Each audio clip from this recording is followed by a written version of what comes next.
Freak show is everybody coming together and saying, oh, we're going to watch a freak show. This is what this is.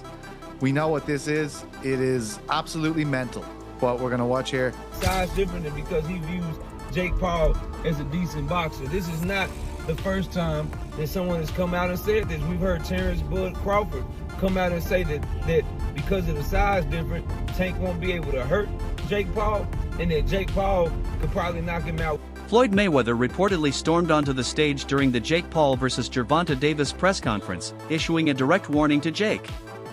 The atmosphere turned fiery as both sides exchanged heated words, turning what was meant to be a media event into a tense showdown.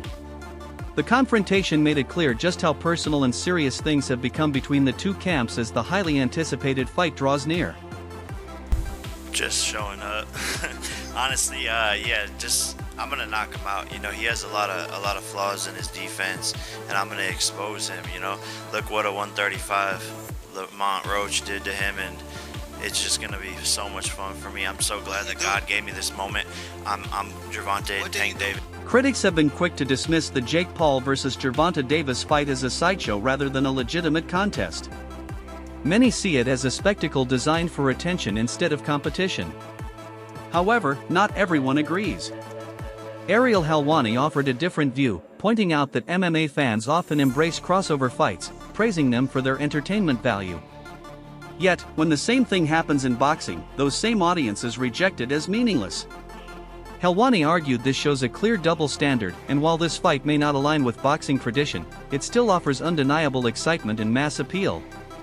Generally, I'm sure it'll be a little bit closer, maybe 200 to 150. How much bigger can Tank get? Why would that be somewhat celebrated in MMA, but in boxing it isn't? Do you know what I mean, PT? In MMA, like, we sort of love the freak shows, but in boxing they don't. Why do you think that is? What does that say about us in MMA? Well, we're a sick bunch of fucks, there's no doubt about that. But I will say... You agree, right, or no? Yeah, like, the idea of the MMA freak show is everybody coming together and saying, oh, we're going to watch a freak show. This is what this is. We know what this is. It is absolutely mental, what we're going to watch here. I think where people get annoyed with Jake is, like, you know, he even got me. You know what I mean? This guy is the greatest outrage farmer of all time. I saw his tweet and I was like, reading it, you know what I mean? And I was like, well, this is exactly what he fucking wants me to do. You know, like, this is, every time I'm doing this, he's in the game of getting eyeballs, and this is ridiculous. As long as, like, you know, why do I like an MMA freak show? Why would I watch Eddie Hall in an MMA fight against Dylan Dennis? I'd be like, this is fucking ridiculous and I have to watch it. That's the way I feel about Jake Paul and Davis. I will watch it. It's ridiculous. You know what I mean? It's all of us getting together to go to the circus for the evening. I think the reason why there's pushback against it when Jake does it is because Jake, and obviously tactfully, is going like, what are you talking about? This guy's a world champion. I took out Mike Tyson. He's a world champion. And then I'm going to take out Canelo and stuff like this. Like, he's winding us up. He's not agreeing to the stipulation that we're all agreeing on, which is, this is a freak show. This is absolutely mental. As long as we can agree with that, we can all enjoy it collectively. But do you not think he does agree to that? Do you not think he knows what this is? No. Floyd Mayweather later spoke about the fight, saying the Paul brothers are doing things that most people don't understand, and that's fine. But when it comes to Jake's actual boxing skills, Floyd said he hasn't truly been tested yet. Jake has never stepped in the ring with someone of Davis's caliber, a fighter who represents what real boxing stands for. Mayweather's message was simple: Jake may be bold, but he's entering a different world now. But like I said before, they know what they're doing. Both brothers, Logan as well as Jake, they know what they're doing. So they're doing what they. The matchup between Gervonta Davis and Jake Paul has split the boxing community in half. To many longtime fans, this fight feels misplaced, a clash that doesn't align with the sports spirit. Some of Davis's loyal supporters, who have followed his rise from his early days, see this bout as a step backward for a fighter known for discipline, skill, and devastating knockouts. Their criticism isn't only about Jake Paul's YouTuber background, it's about the idea that Davis, a world-class professional, would even entertain such an exhibition. People think that Tank ain't gonna knock out Jake Paul.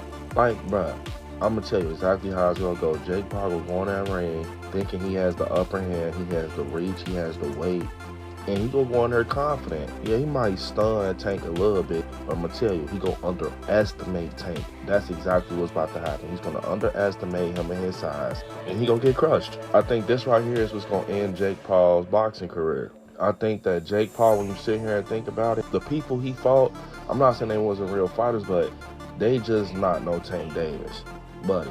I'm telling you, I don't think this is scripted. I think, yes, this is for money, but I think it's like, hey, at your own cost, go in that ring. Y'all know the weight difference.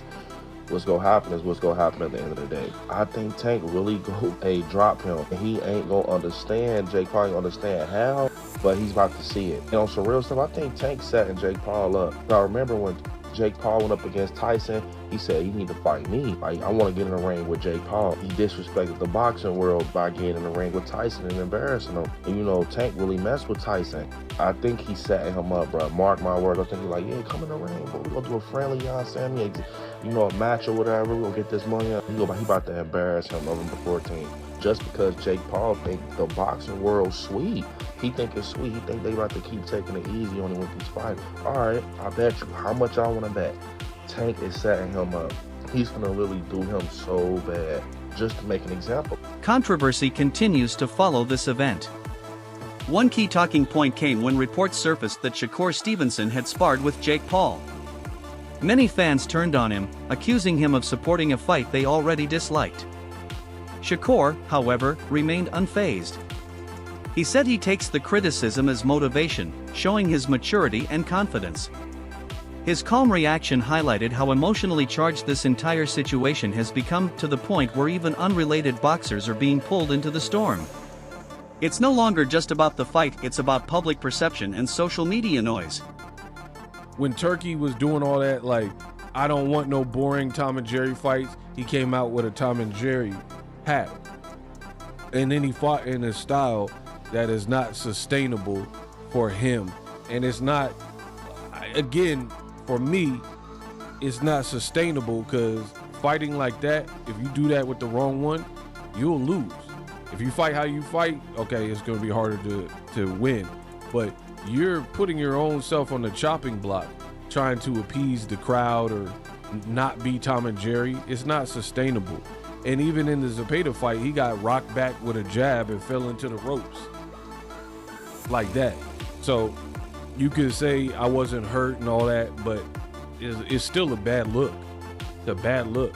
People always talk about Tank, the knee, hair grease thing, but what about Shakur getting rocked into the ropes from a Zepeda jab? Even if you were off balance, you're supposed to be light years ahead of Zepeda skillfully. So to me, that still looks really bad. Like, I watched 50 fights from Floyd Mayweather, and he's fighting way better than Zepeda level.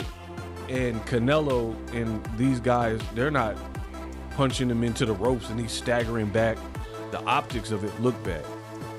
So back to it, Shakur, I feel like he's trying so hard to look unbothered, but he always replies to it so you could tell he's bothered. He's like, man, I got him so mad at me. And I personally, I don't prefer that when people do that. Like, for example, Shakur's like, man, I got him tuned in and thanks for the support. Bro, they're not really supporting you. They're all the comments underneath you saying whatever you said about, I get to pick Jake Paul's brain and work with him and all that. Most of them were negative.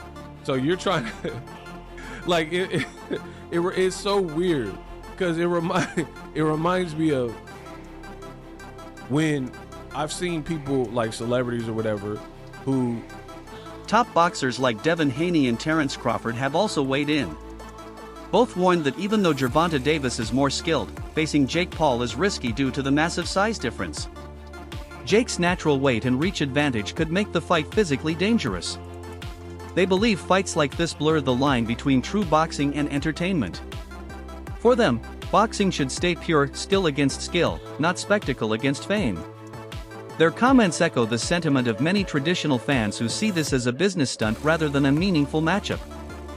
Because he views Jake Paul as a decent boxer. This is not the first time that someone has come out and said this. We've heard Terrence Bud Crawford come out and say that because of the size difference, Tank won't be able to hurt Jake Paul, and that Jake Paul could probably knock him out with one punch.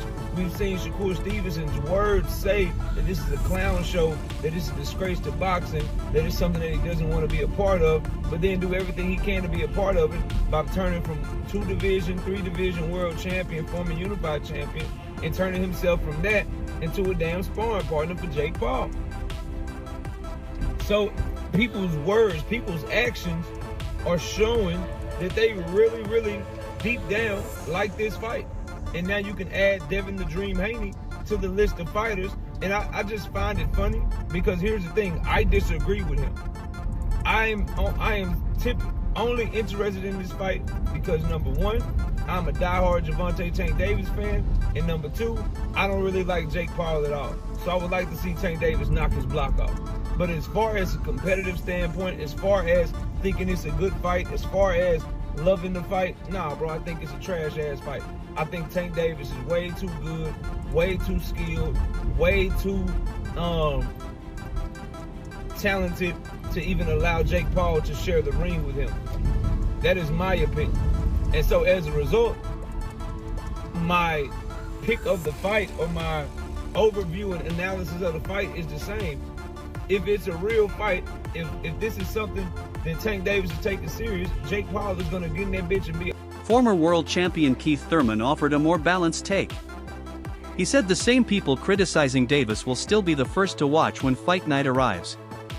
Thurman explained that controversy fuels interest and Tank Davis, no matter the circumstances, always delivers excitement. He believes the criticism only strengthens Davis's brand, showing that even his haters can't ignore him. According to Thurman, that's what makes Davis such a powerful figure in the sport. People watch him because they can't look away. With Tank, first off, don't watch Tank. Don't do it. You know what I'm saying? You support it, then what you doing? You can't not support and support at the same time, right?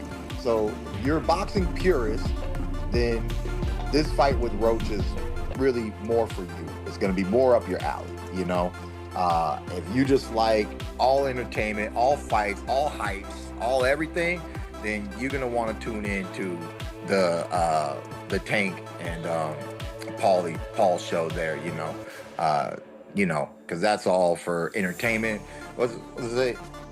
For entertainment purposes only, right? It's just say like somewhere in the small print of the promotion. For entertainment, don't do this at home, kids. You know, so fine. Disclaimer. Yeah, disclaimer. For entertainment purposes only, you know.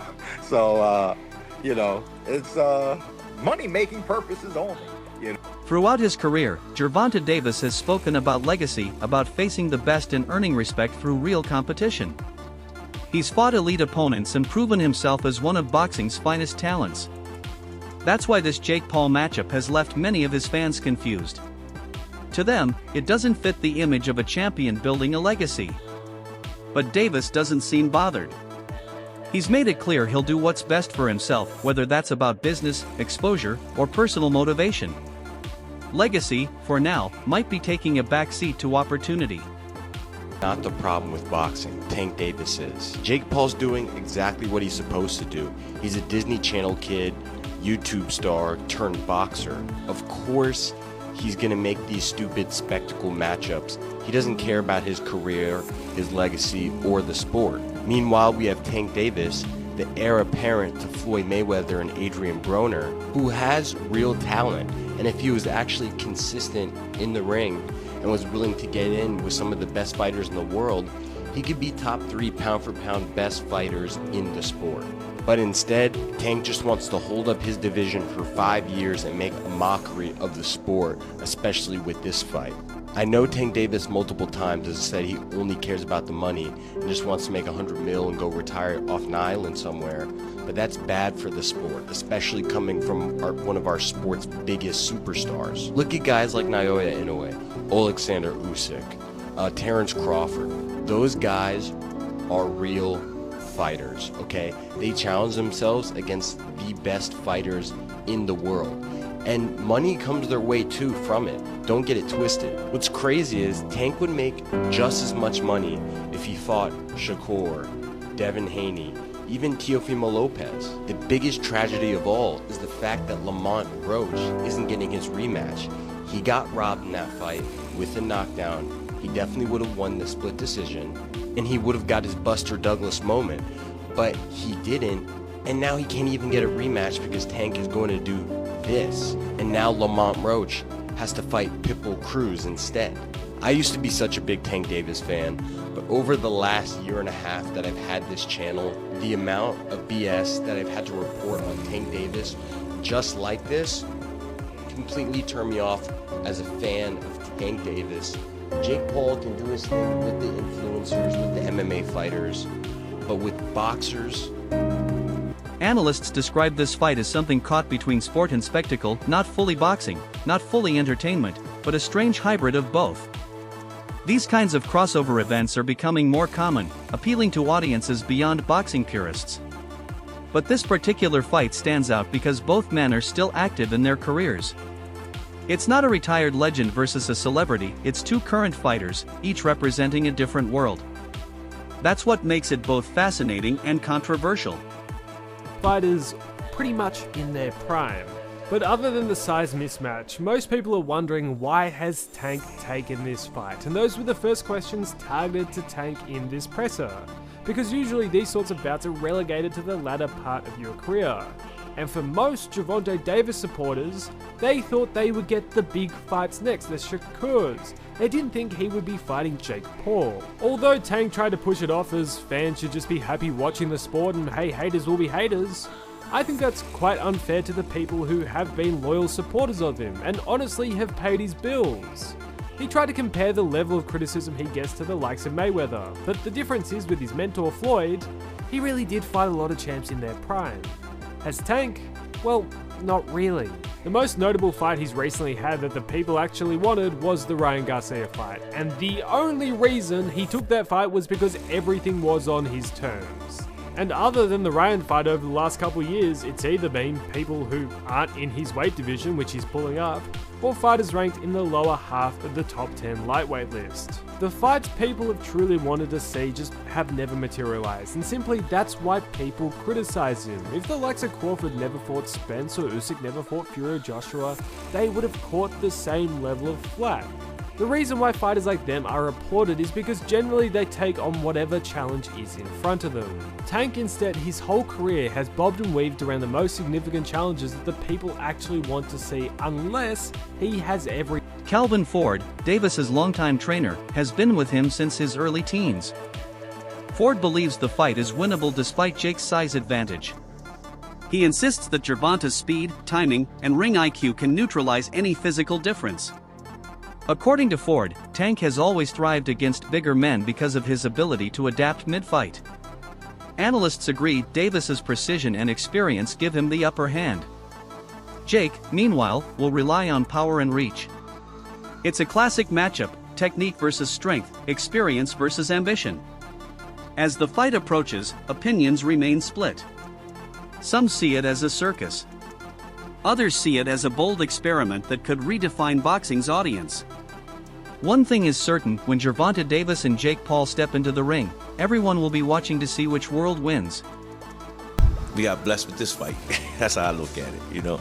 Interesting comment there that they were getting ready for the Roach rematch, and then this fight was, you know, he said they got blessed with this fight, but this fight came through. So the plan was actually to go and rematch Lamont Roach, which is something that I think he should have done. I think they you know, for Tank's legacy, for, you know, just the sanctity of pro boxing when it comes to a world champion and what they do with that world championship belt, I think he should have taken the Lamont Roach rematch. It seems like they were going to, but the obvious reason that everyone, I think, knows why they didn't is because Netflix and a Jake Paul fight come with a massive bag. Like, there's probably no comparison to what Tank will make to fight Lamont Roach or anybody else compared to Jake Paul. Whether you like that or not, it's the truth. He is a money fight, and so is Tank. And that's why they're going to do a shit ton of viewers on Netflix and why they're going to both make a shit ton of money. So the point I want to take away from that is that they were starting to get their minds and body ready for Lamont Roach, which means that Tank was in somewhat of a serious pre-camp, right? Somewhat of a serious, you know, workout regimen, getting himself in shape. Not that Tank is super out of shape out of camp, I don't know that. But this means that he was mentally preparing for a fight regardless. It's not hopping off the couch Tank, which is not what you want to see even against Jake Paul, because the least serious you take Jake, and I've said this about everybody that's fought him, the ones that don't take him serious, the ones that say he's a YouTuber and everything else, they end up losing, or they end up looking like, oh, wait a second, this guy was a little better than I thought. They end up either getting taken by surprise or actually sometimes losing because they don't realize that Jake actually takes it serious. So this is good to hear. Just already right off the rip, they were already doing something. Surprise. So tell me, when did you hear about this? Going back and forth for years, Tank and Jake. They've been going at it for years, and it would have happened sooner. You know what I'm saying? But we have hiccups in life. That's what I call it, hiccups. But they lessons to learn from. But we back on track and keeping it moving. When you heard about the fight, were you like, wait, what? Like, we're doing what? Actually, when I heard about the fight, they called me and said, what you thought about the fight? I said, the fight doable. You know what I'm saying? Because I watched Tank for years, and I watched other young men in gyms, deal with big guys. You know what I'm saying? Yes, he's big. To me, it's like Jake having his first open fights. If anybody know about the amateurs going open, then you go pro. So, he's a great fighter. That's all for today's video. Stay tuned for more updates and analysis as the countdown to fight night continues.